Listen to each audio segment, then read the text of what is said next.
Tertutup, terhenti, terpaku mata dunia, memandang cerita yang terjadi di atas semua. Tersentak sejenak, tanganku di atas berduka. Semua terjadi bukanlah kehendak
bersyukur kepada Tuhan untuk minggu ini kita sekali lagi dapat dipertemukan di dalam ibadah secara online di SIB Pekantoran online.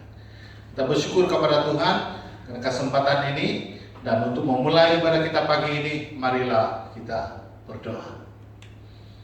Kami bersyukur Tuhan atas kemurahan dan pimpinan Tuhan di dalam kehidupan kami.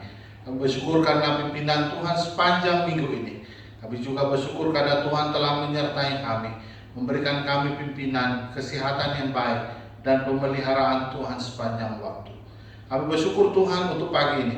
Kami berkesempatan untuk memuji dan menyembah Tuhan dan mendengarkan firman Tuhan.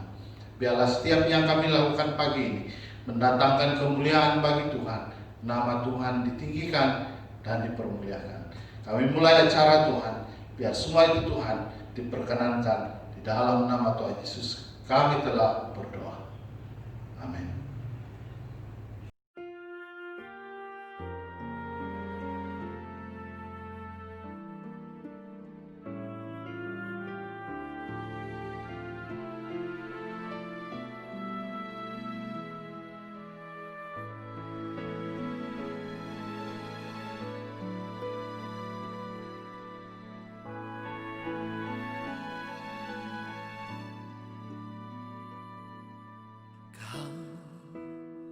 Di hatiku,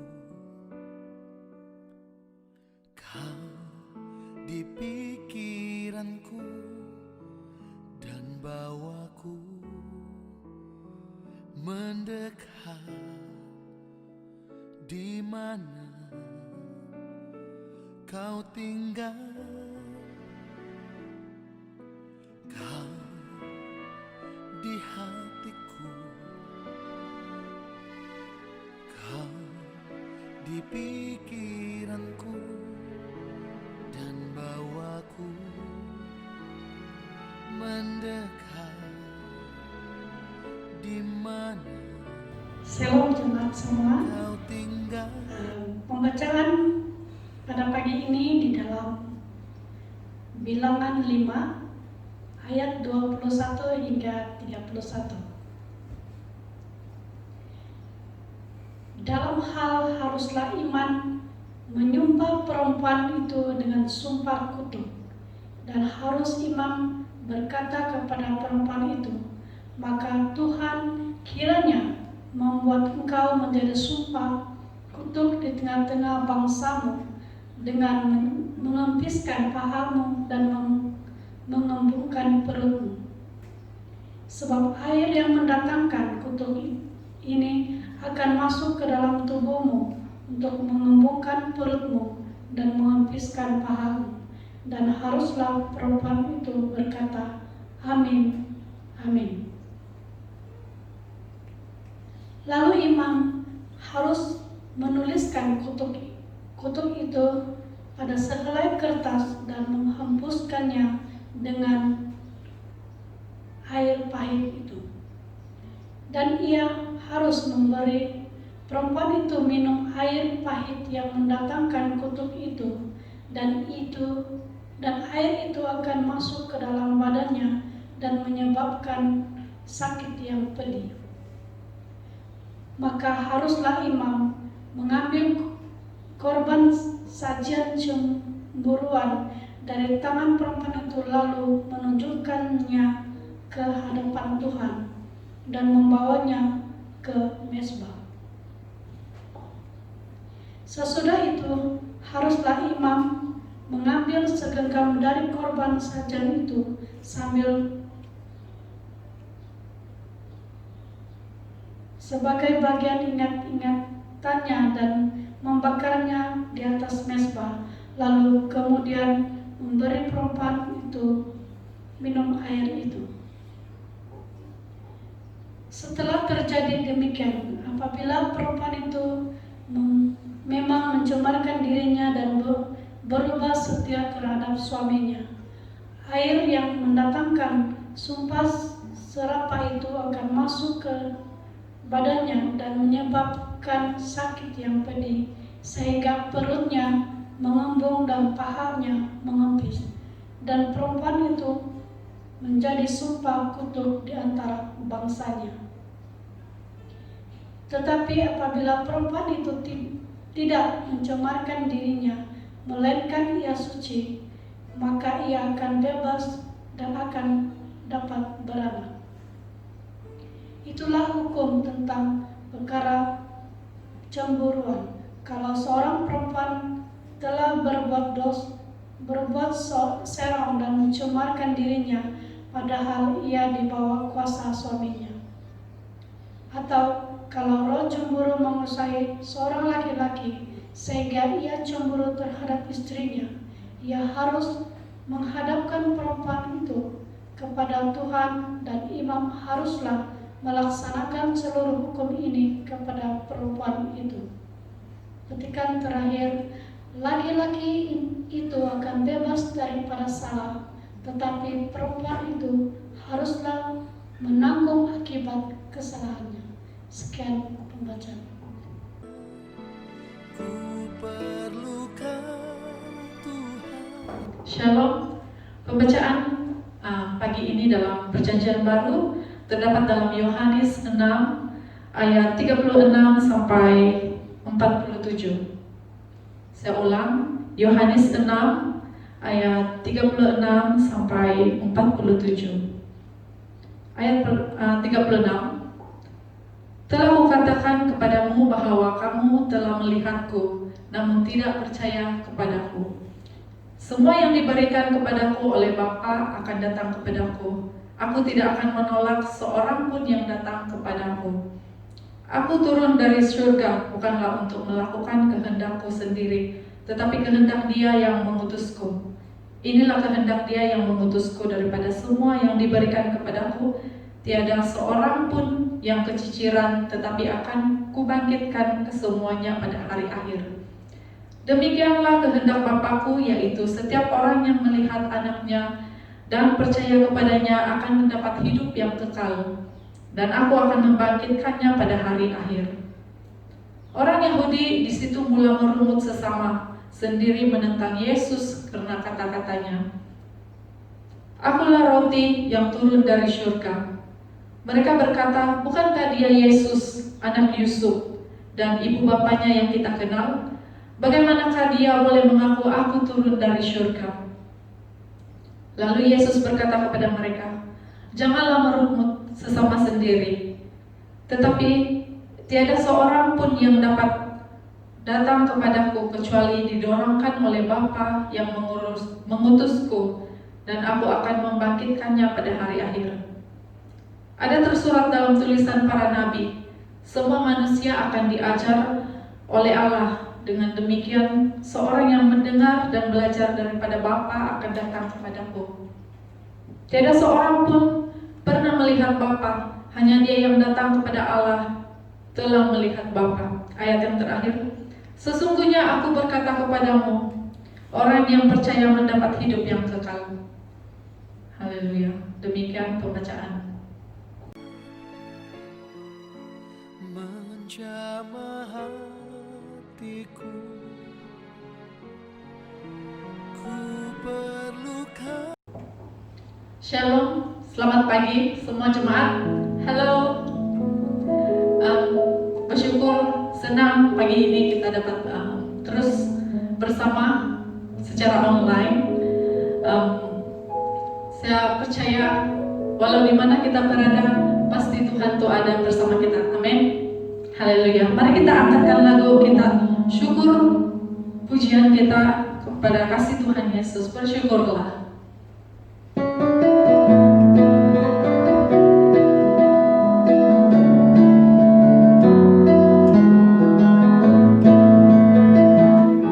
Bersyukurlah kepada Tuhan, sebab Ia baik, bahwasanya selamanya kasih setianya.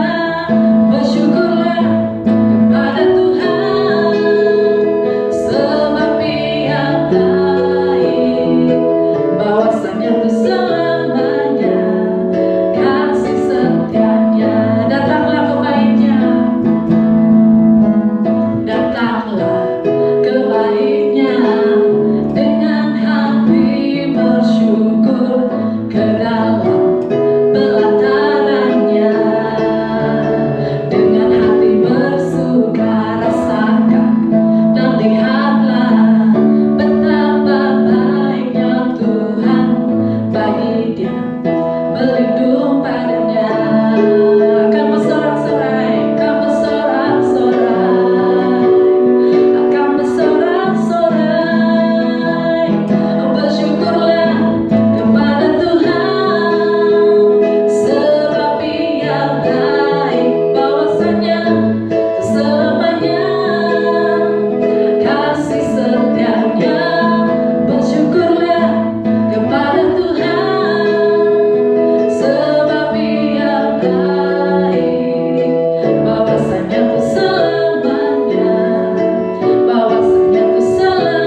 serahkan hati kami Tuhan untuk memuji dan menyembah Engkau saat ini.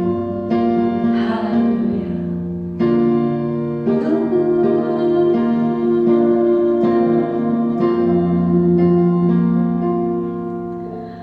Kaulah Tuhanku, Kaulah Rajaku, Kau yang termulia di bumi dan di surga. Lebih dalam katakan, Kaulah Tuhanku, Kaulah Rajaku, Kau yang termulia di bumi dan di surga. Ku sembah Kau Tuhan, ku sembah Kau Tuhan, ku puji, ku muliakan nama-Mu. Ku sembah Kau Tuhan, ku sembah Kau Tuhan, ku puji, ku muliakan nama-Mu.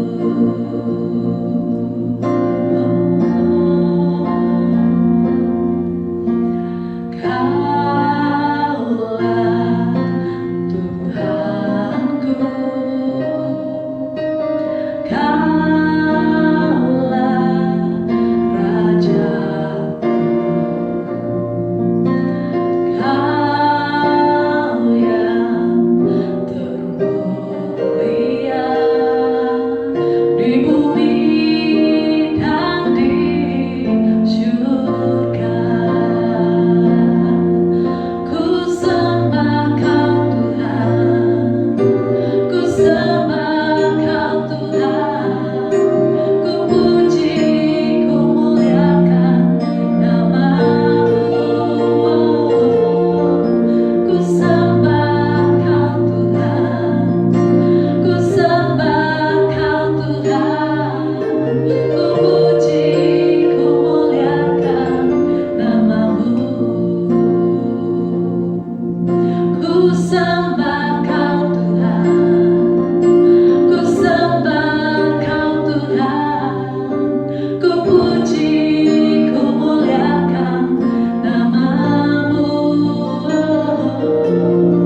Ku sembah Kau Tuhan, ku sembah Kau Tuhan, ku puji, ku muliakan nama-Mu.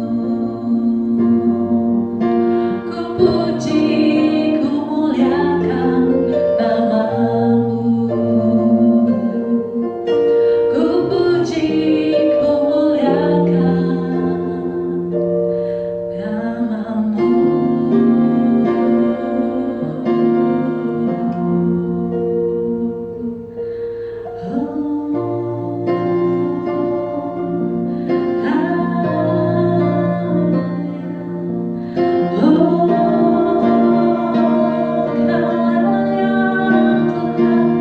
Dipuji, disembah.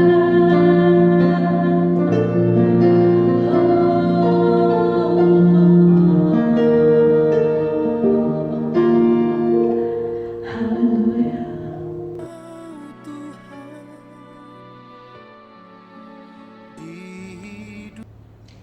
Shalom jemaah yang dikasihi Tuhan. Sekali lagi kita dapat bersama-sama. Kita bersyukur karena Tuhan begitu baik. Sedang jemaah yang dikasihi Tuhan, tema firman Tuhan pada hari ini ialah keluarga Kristen. Sedang jemaah, keluarga itu satu wadah yang sangat penting di dalam kehidupan manusia. Manusia tidak boleh dipisahkan dengan keluarga, sebab manusia perlu disayangi, manusia perlu ada tempatnya, manusia tidak boleh dipisahkan langsung dengan pasangan dan juga anak-anak dan keluarga besarnya. Sedang jemaah yang dikasihi Tuhan, pentingnya keluarga.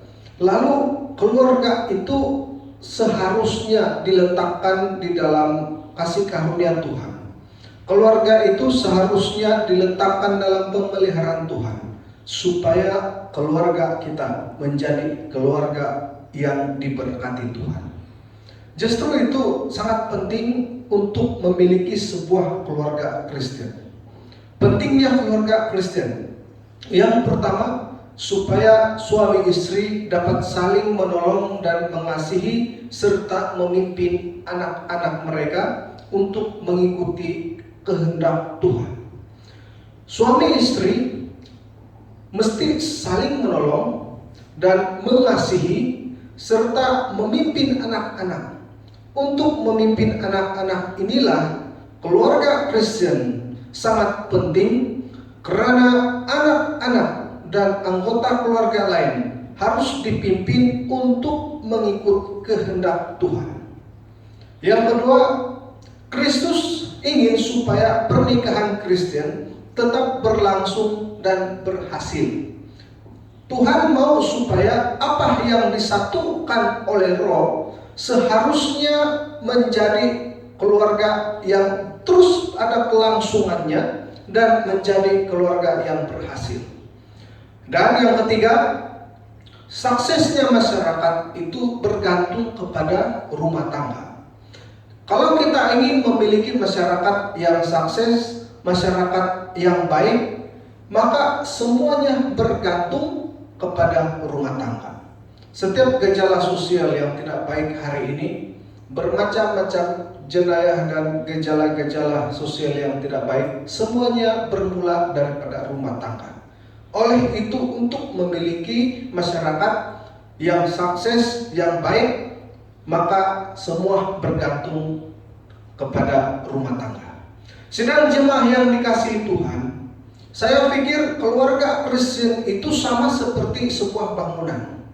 Saya pikir membangun keluarga Kristen itu sama seperti membangun sebuah bangunan.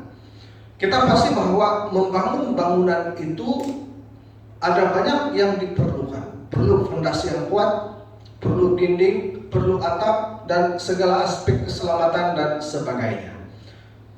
Maka dalam membangun keluarga Kristen harus ada fondasinya, ada batu-batu bangunannya, dan sebagainya. Dan di dalam keluarga Kristen, batu-batu bangunan bagi keluarga yang pertama itu adalah kasih. Di dalam Efesus 3 ayat yang ke-17, kasih ini berlawanan dengan kebencian. Saat keluarga itu dibangun dengan fondasi kasih, maka keluarga itu akan berjalan terus, keluarga itu akan tetap berlangsung, keluarga itu dapat memberikan tempat yang nyaman kepada semua anggota keluarga. Maka dibangunkan keluarga Kristen dengan fondasi pertama itu kasih, dan hindarilah kebencian. Yang kedua, batu-batu bangunan keluarga itu adalah seharusnya setia. Dan setia ini yang kita tahu dia berlawanan dengan curang. Di dalam 1 Korintus 6 18 sampai yang ke-20. Membangun keluarga itu harus dengan kesetiaan terhadap pasangan, kesetiaan terhadap tanggung jawab, kesetiaan terhadap posisi anggota masing-masing. Kalau dia seorang bapak, tidak mungkin dia jadi istri atau anak. Kalau dia seorang ibu, tidak mungkin dia jadi suami atau anak. Kalau dia seorang anak, tidak mungkin dia jadi ibu ataupun bapak. Nah, sidang jemaah yang dikasihi Tuhan harus setia juga dalam posisi masing-masing. Sidang jemaah, saya pasti bahwa tanpa kesetiaan, maka bangunan keluarga itu akan runtuh. Dan batu-batu bangunan atau fondasi yang ketiga, yaitu suci. Suci berlawanan dengan yang cemar. Di dalam keluarga, hindarilah kecemaran. Saat seseorang hidup dalam kebenaran, maka fondasi keluarga itu akan musnah. Di dalam 1 Timotius 4 ayat yang ke-12 berbicara tentang kesucian seseorang. Sedang jemaah dalam keluarga membangun fondasi keluarga suci itu memerlukan seorang sanggup untuk hidup terus bergantung kepada Tuhan. Batu-batu bangunan keluarga atau fondasi yang keempat yaitu benar. Benar itu selalu berlawanan dengan yang bohong dan dengan yang palsu. Filipi 4 ayat yang ke-8. Seorang ahli keluarga seharusnya sentiasa mempertahankan apa yang benar di dalam keluarga. Tidak ada kecurangan, kepalsuan, tidak ada kebohongan. Jujurlah terhadap bangunan-bangunan keluarga yang selama ini kita bentuk, kita bina, dan biarlah keluarga terus hidup di dalam keadaan yang benar. Sedang jemaah yang dikasihi Tuhan, batu-batu bangunan keluarga atau fondasi keluarga yang kelima yaitu rukun. Rukun selalunya berlawanan dengan yang berantakan. Filipi 2 ayat yang ketiga. Keluarga yang hidup dalam keadaan berantakan adalah keluarga yang tidak bertahan lama. Keluarga yang tidak bertahan saat berhadapan dengan badai.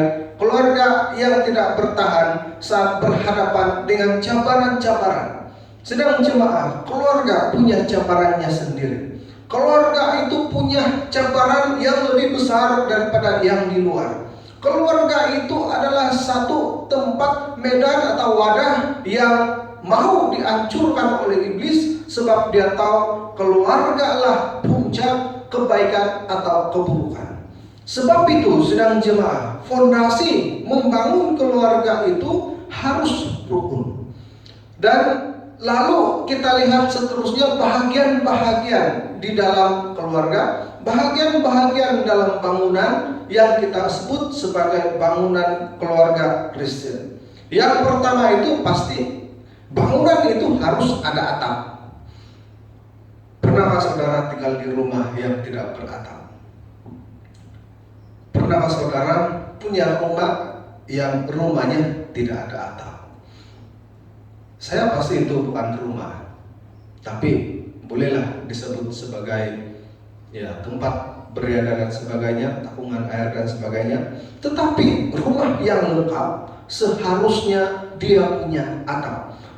Atap bagi keluarga, bahagian-bahagian dalam keluarga ini yaitu atap. Itu adalah puji-pujian. Mazmur 22 ayat yang keempat berbicara tentang puji-pujian itu sama seperti sebuah atap. Nah, sedang jemaah yang dikasihi Tuhan, atap bagi keluarga itu adalah puji-pujian terhadap Tuhan, puji-pujian terhadap Allah yang Maha Tinggi. Seharusnya sebuah keluarga Kristen itu memiliki puji-pujiannya, memiliki pengagungan terhadap Tuhan. Itulah atap bagi bahagian-bahagian dalam keluarga. Yang kedua, bahagian-bahagian dalam keluarga itu seharusnya juga seperti bangunan, dia memiliki dinding. Dinding bagi orang percaya itu adalah perlindungan. Mazmur 46 ayat yang kedua. Apalagi fungsi dinding yang biasa kita tahu. Rumah yang tidak berdinding adalah rumah yang terdedah kepada sebarang ancaman. Rumah yang tidak punya dinding adalah rumah yang tidak memiliki privasinya. Rumah yang tidak punya dinding adalah rumah yang membuatkan orang yang tinggal di dalamnya tidak merasa aman.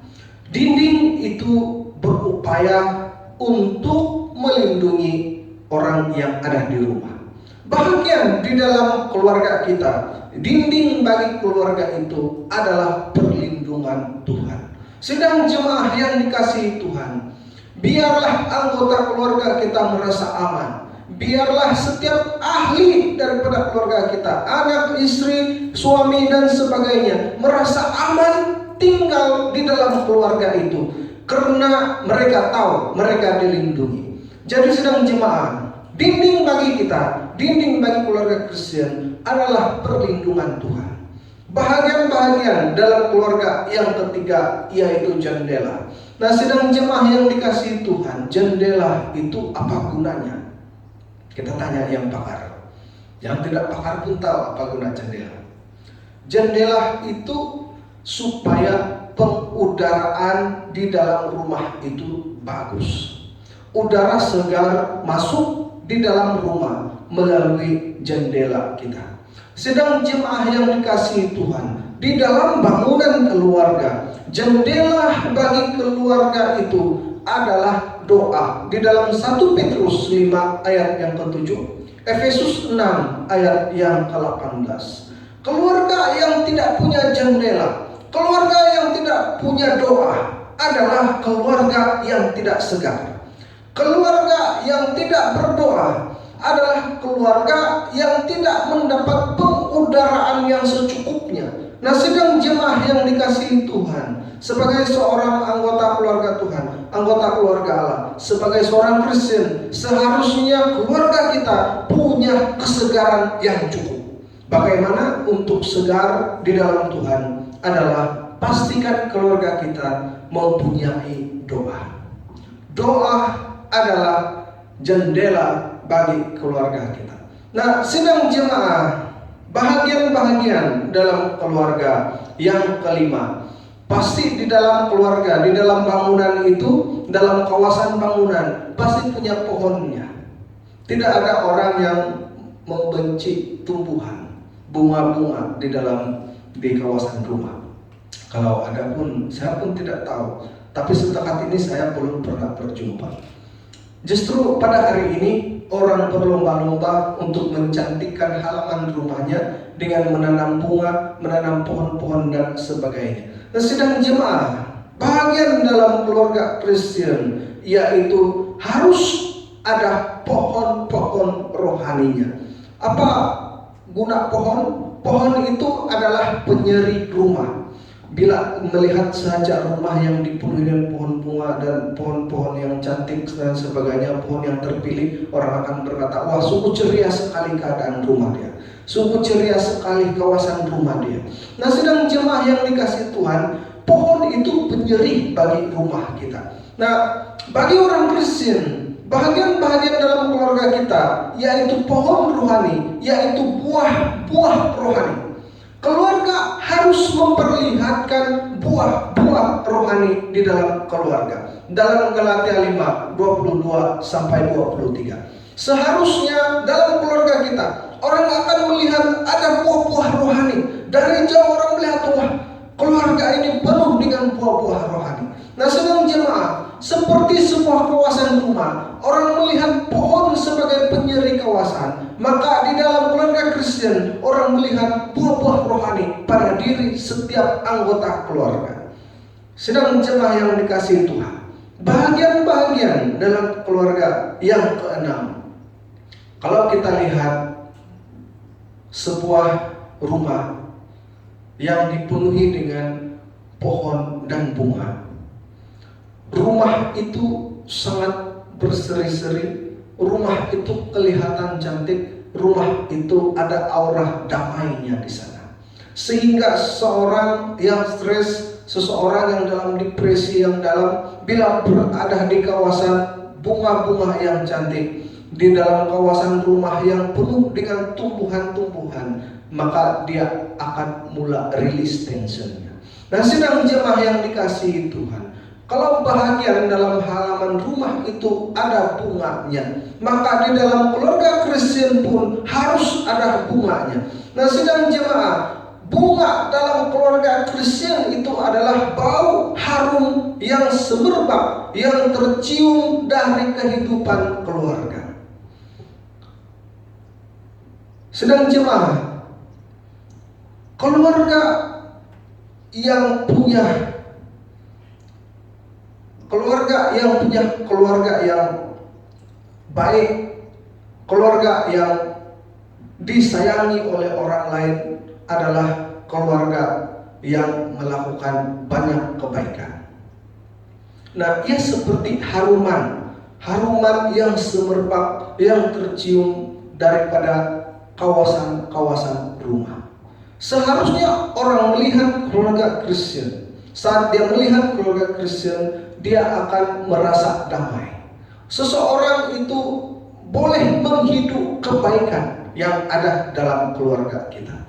Sedang jemaah yang dikasihi Tuhan, lalu bahagian-bahagian dalam keluarga. Kalau bahagian-bahagian di dalam bangunan itu pasti ada jalannya juga. Di dalam keluarga Kristen pun bahagiannya harus ada jalan. Jalan bagi orang Kristen, keluarga Kristen, menurut 1 Petrus 5 ayat 9 sampai ke 10 itu adalah iman. Maka biarlah jalan-jalan kita itu menjadi jalan yang sangat cantik. Jalan orang percaya, jalan bagi keluarga Kristen adalah iman. Karena kita tidak tahu di mana keluarga kita akan pergi kemudian. Kita tidak tahu keadaan keluarga kita yang akan datang. Maka kita hanya mampu menjalani kehidupan itu. Justru sebagai orang Kristen, jalan bagi kita adalah iman. Beriman setiap hari sambil membawa keluarga kita sampai kepada kedatangan Tuhan. Sedang jemaah, saya pasti bahwa membina bangunan itu untuk membuat rumah kita cantik, pasti rumah itu ada catnya juga. Bahkan banyak rumah-rumah di pedalaman sekalipun jarang yang tidak mencat rumah mereka. Cat rumah adalah satu kewajiban bagi sesetengah orang supaya rumah kelihatan lebih berseri. Nah, sedang jemaah, cat rumah, kalau bahagian-bahagian di dalam keluarga kita, cat keluarga kita itu seharusnya adalah darah Yesus. Cat keluarga kita itu adalah perlindungan Tuhan. Darah Yesus menjadi cat bagi keluarga kita. Bukan kepada cat ataupun yang orang lihat satu kejahatan dan sebagainya, tetapi perlindungan daripada darah Yesus. 1 Petrus 1 ayat yang ke-19. Seharusnya keluarga Kristen ditandai, diwarnai dengan darah Yesus. Sedang jemaah yang dikasihi Tuhan, lalu kalau kita sudah lihat bahagian-bahagian di dalam keluarga, maka kita juga melihat sampah di dalam keluarga. Pasti kita buang sampah dan sebagainya. Di dalam keluarga ada sampahnya sendiri. Yang pertama itu adalah dengki. Jauhi daripada kedengkian terhadap pasangan, anak-anak dan sebagainya. Sampah dalam keluarga ini harus dibuang. Jangan beri tempat kedengkian di dalam keluarga kita. Yang kedua, sampah di dalam keluarga itu adalah cemburu. Sedang jemaah, cemburu itu pasti ada dua jenis. Satu cemburu baik dan satu cemburu yang tidak baik, yang kita sebut sebagai cemburu yang tidak nampak. Apa cemburu tidak nampak? Yaitu cemburu buta. Buta itu kan tidak nampak. Sedang jemaah, kalau di dalam contoh cemburu yang kudus, kita lihat Allah itu pun punya rasa cemburu. Allah berkata, Dia cemburu terhadap umat Israel yang menyembah dewa lain. Allah cemburu terhadap orang-orang yang menduakan Allah. Maka lalu Allah menunjukkan cemburunya dengan menghajar orang Israel. Mengajar dan menghajar tidak sama. Nah, sedang jemaah yang dikasihi Tuhan, lalu cemburu yang tidak baik pula adalah di mana seperti kita lihat adik-beradik Yusuf. Adik-beradik Yusuf cemburu kepada Yusuf, dan karena rasa iri hati cemburu itu, maka dibuangnya Yusuf. Tetapi rancangan Tuhan tidak pernah gagal. Yusuf dibuang, maka Tuhan mengangkat jauh lebih tinggi. Nah, sedang jemaah, cemburu yang tidak baik menjadi sampah dalam keluarga itu adalah cemburu yang tidak nampak, cemburu buta. Manusia punya perasaan, sebab itu manusia boleh cemburu, tetapi hindari cemburu buta. Sampah dalam keluarga. Yang ketiga itu adalah khawatir. Khawatir terus. Setiap hari merasa khawatir. Setiap hari akan khawatir. Sedang jemaah yang dikasihi Tuhan, khawatir yang melampau adalah khawatir yang seharusnya dibuang karena dia adalah sampah. Manusia itu perlu menjadi khawatir, perlu merasa khawatir. Karena khawatir itulah yang menggerakkan seseorang untuk lebih berusaha. Tetapi bila khawatir yang melampau, khawatir yang melebihi daripada yang sepatutnya, menjadi khawatir yang menjadi sampah bagi keluarga. Sampah dalam keluarga yang keempat itu adalah kesedihan. Sedih terus, dan terus sedih dan sedih. Sedang jemaah yang dikasihi Tuhan, apapun kesedihan itu, ya orang akan berkata, beginilah kehidupan saya ini. Saya ditakdirkan dengan kehidupan yang tidak baik. Saya ditakdirkan punya suami yang malas. Saya ditakdirkan punya suami yang tidak handsome, istri yang malas, istri yang handsome dan sebagainya. Dan saya rasa sedih dan setiap hari sedih. Nah, sedih terus. Kesedihan yang melampau, sampah dalam keluarga. Nah, yang kelima, sampah dalam keluarga itu adalah mengeluh. Mengeluh terus, bersungut-sungut terus. Lalu mulai membandingkan pasangan kita dengan pasangan orang lain. Membandingkan anak-anak dengan anak-anak orang lain. Mengeluh terus, kenapa anak saya ini hari-hari ajar antar pergi tuition sampai jam 10 malam balik tetap juga tidak boleh lulus, tetap juga punya markah yang rendah. Anak si anu tidak payah belajar banyak-banyak, tapi dia punya keputusan peperiksaan tinggi juga. Kenapalah saya punya suami ini pemalas? Sepatutnya kalau dia tidak ada kerja di rumah, masaklah untuk saya. Kenapa istri saya ini siap balik masih tidur dan sebagainya? Kenapalah keluarga saya ini miskin terus? Kenapalah saya tidak ada ini seperti barang-barang di rumah orang lain punya barang-barang mahal-mahal, barang-barang kami semua yang second hand dan sebagainya. Mengeluh terus. Ada banyak 1.001 macam alasan mengeluh. Tetapi mengeluh yang berlebihan menjadi sampah dalam keluarga. Sampah dalam keluarga yang keenam itu adalah, ini paling banyak, dengar baik-baik, mengomel cerewet. Nah, pasti mengomel cerewet itu perkara biasa. Apalagi kalau dipadankan dengan satu keluarga yang punya ramai sangat anak. Pasti, ya, kalau saya dulu, mama saya tidak cerewet, tapi saya punya bapak itu cerewet.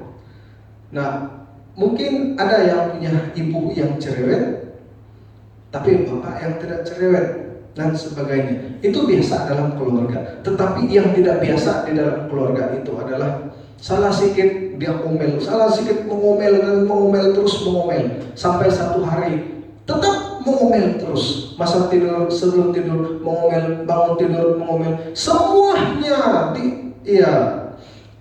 semua salah, ini salah.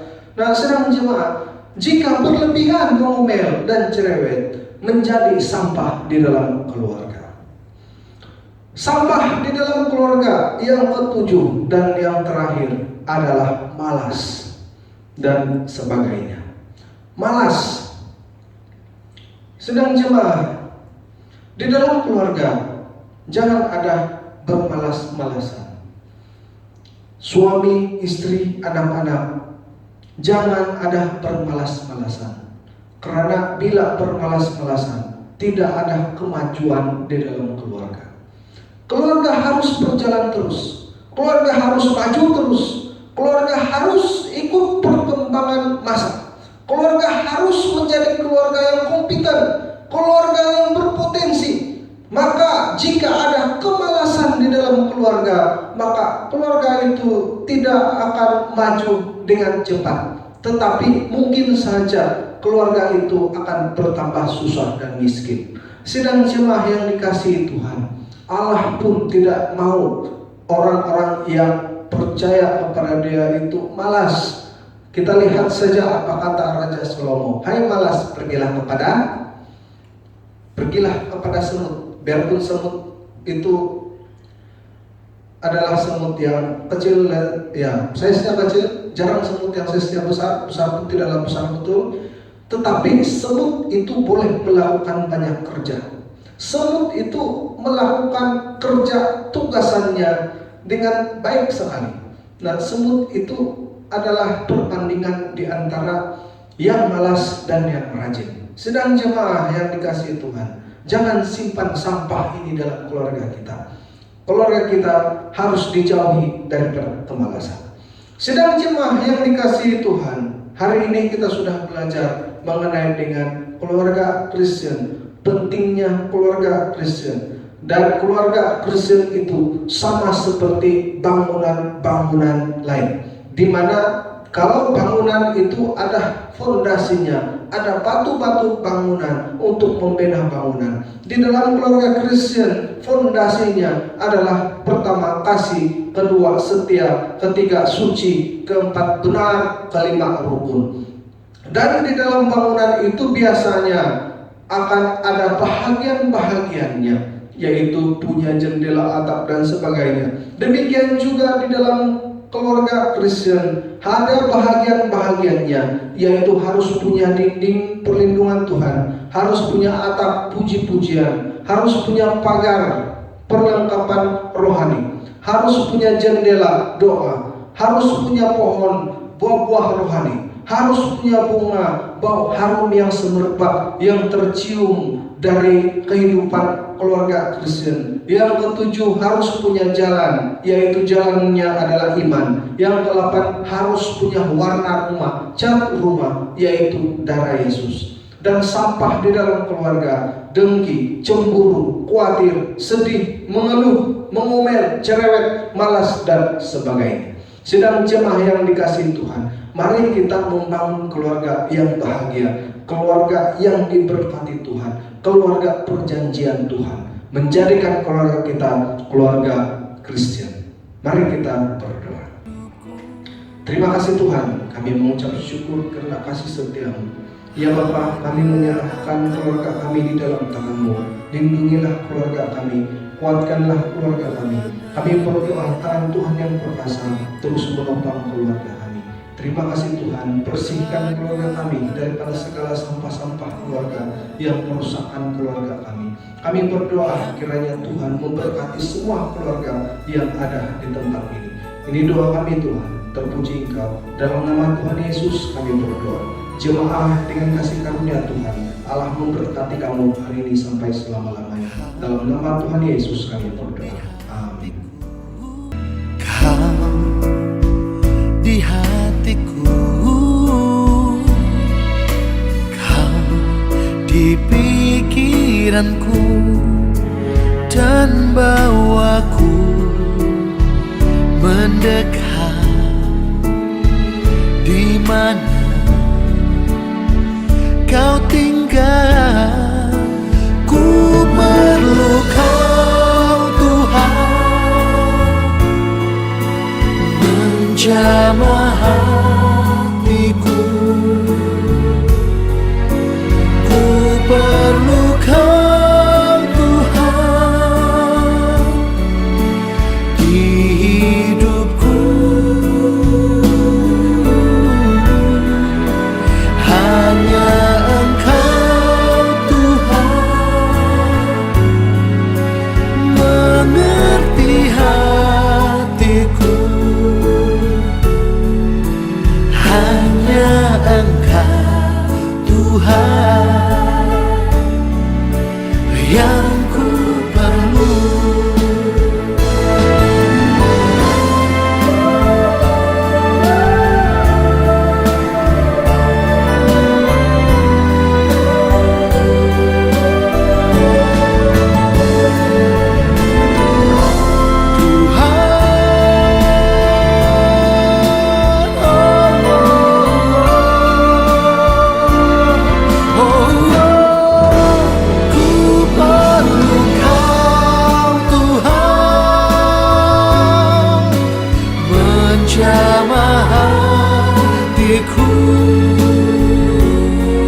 Shalom sekali lagi.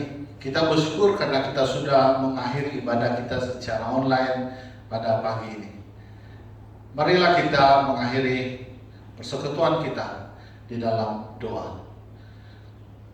Kami bersyukur sekali lagi kepada Tuhan dan mengembalikan setiap ucapan syukur kepada Tuhan karena Engkau layak untuk ditinggikan dan dipermuliakan. Kami sudah mengakhiri ibadah kami hari ini.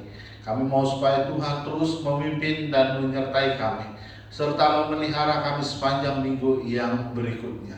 Kami juga berdoa kesempatan ini untuk terus mendoakan mereka yang mengalami kesakitan, kelemahan tubuh akibat COVID pandemik ini. Dan kami berdoa Tuhan supaya mereka dipulihkan, disembuhkan di dalam nama Tuhan Yesus.